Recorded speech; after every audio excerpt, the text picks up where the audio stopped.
I'm Jacqueline, and this is a blog about making Princess Garnet's outfit. I am pretty ill, so bear with me. I do have still got a bit of a lung infection. But we are going to go on. I have made my first guy outfit in gold. Plenty of stick for it. You can check it out on my DeviantArt, j-po, and just have a look at it. That was made fully from scratch. I'm not joking how hard it was. It took me 4 months to make. It's making the leotard.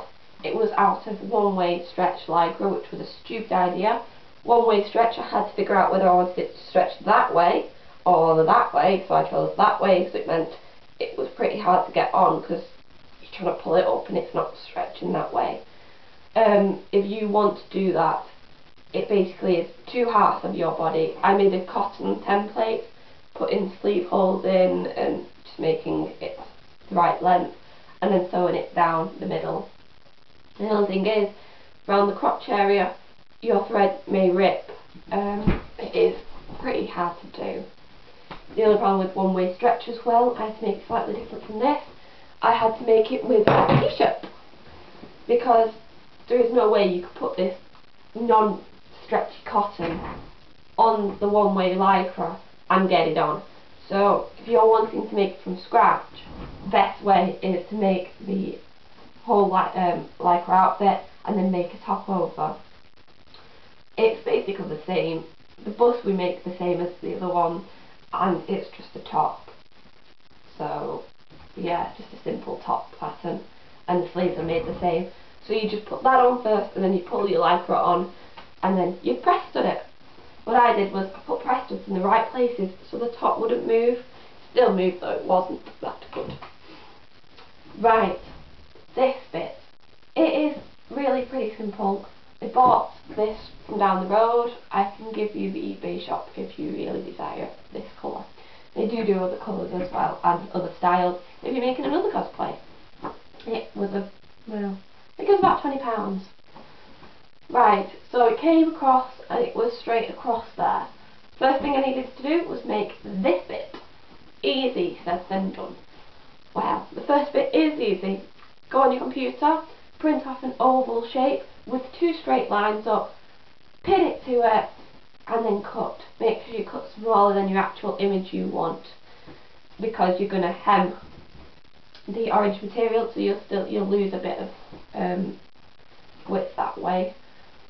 I've give you my template, I've lost it, and it depends how you want to do it. Some people want it shorter because in the game it is pretty short, the white bit really, and but I decided to go longer just because I wanted the optical illusion and I wanted it to make me look good. A lot of people will press stud the sides and use the ribbon to hold it across. I did that with my first outfit. If you look at the earlier pictures and you'll see it zigzagged. That was probably not a good idea for mine because the press stud, when you moved, it was stretching the holes, so it was ripping. So I'd just have like loads of little rips, so I had to cover them up with some more of the material here. And on the second one I figured out if I made the front white panel, it will hold it together. This is also really good if you want to make yourself look a bit skinnier. Garnet's outfit is tight fitting, very tight fitting. You can't get tighter really. So we want to make an optical illusion. You have these straight lines and this curve. This white panel is more, it stands out more. So you create that, your eye is suddenly drawn to this section. Like Gok1 says, you know, you want to create an optical illusion. People will see that first before they see that. So you will look thinner. It's really clever. I did mine slightly longer, it's to my belly button, just so the panel looks smaller, and again, another optical illusion, it's longer, makes me look taller. I'm only 5'3", 4", so I'm pretty small as it is, so we want to make me look a bit taller.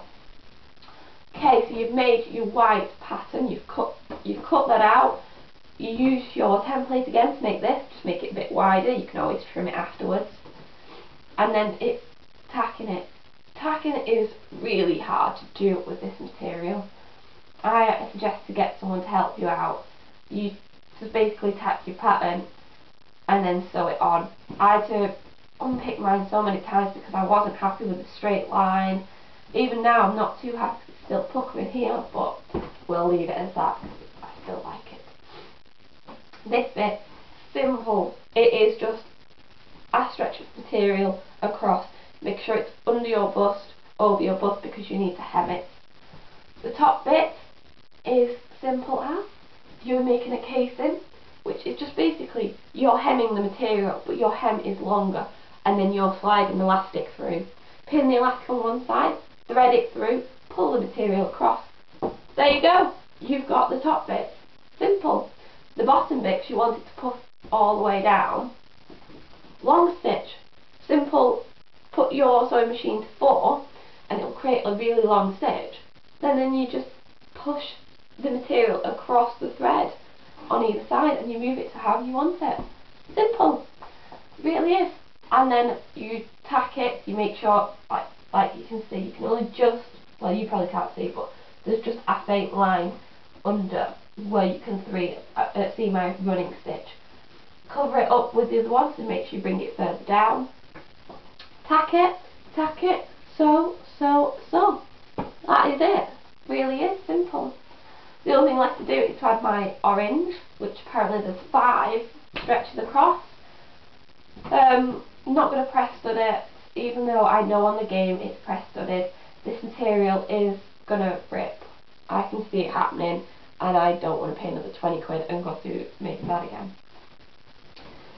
The other thing as well is the belt. You can do it 2 ways.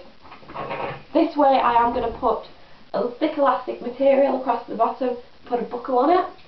The other way that I made, if you're looking on my other picture, is I made the belt to go round my leg and then I basically press studded it. So it went round and it was press studded to my leg. So everything was just popped on. So that's your belt for the bottom. Then it's your sleeves. Sleeves are basically a bell shape. So you're just draw on your paper a really big bell. Do it up to the middle of your hand. I've made the sleeve so many times, yet I still forget to do it up to the middle of my hand, just because you can always shorten it. It has to be a big bell because you want to gather it.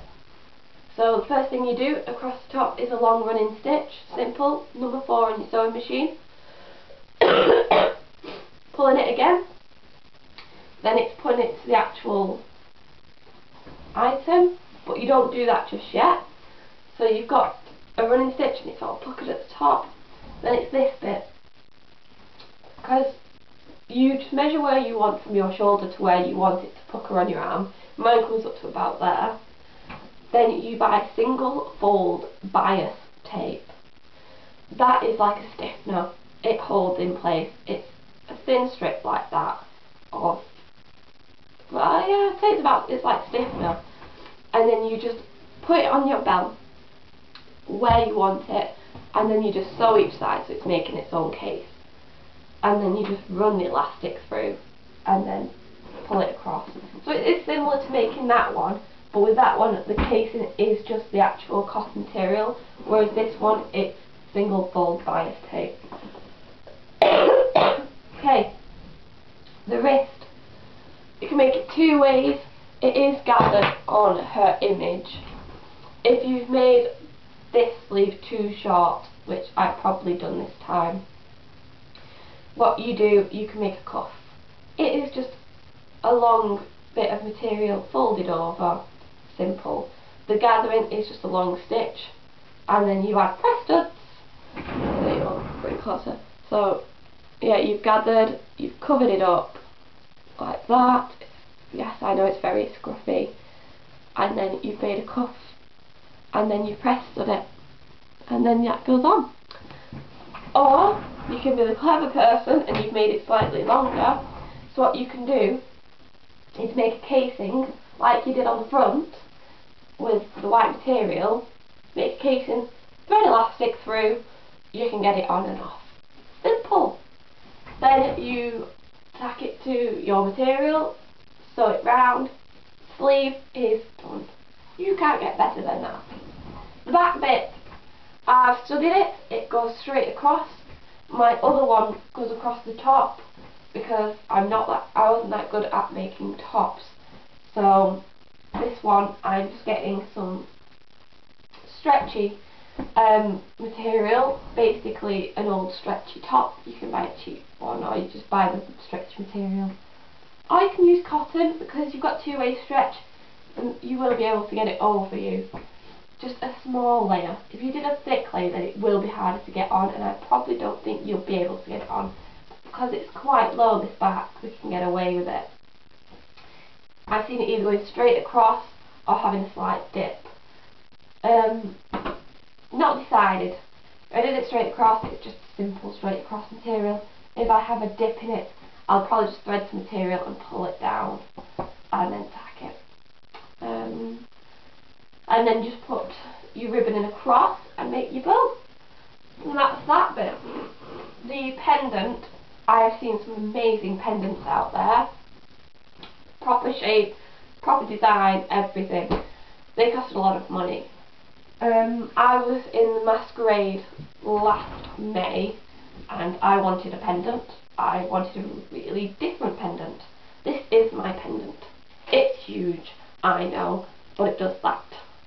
My friend is really clever. I said, I need a flashing pendant. He showed me basically how to do it and helped me make it.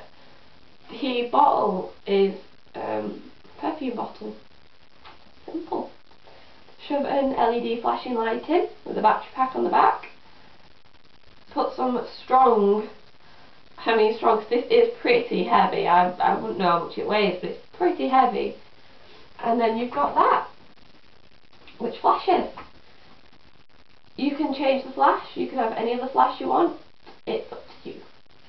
That one I wouldn't ask me how to make. And that's your garnet outfit. Unless I'm mistaken, the only thing left is the wig. Okay, well, have fun making. Show me yours.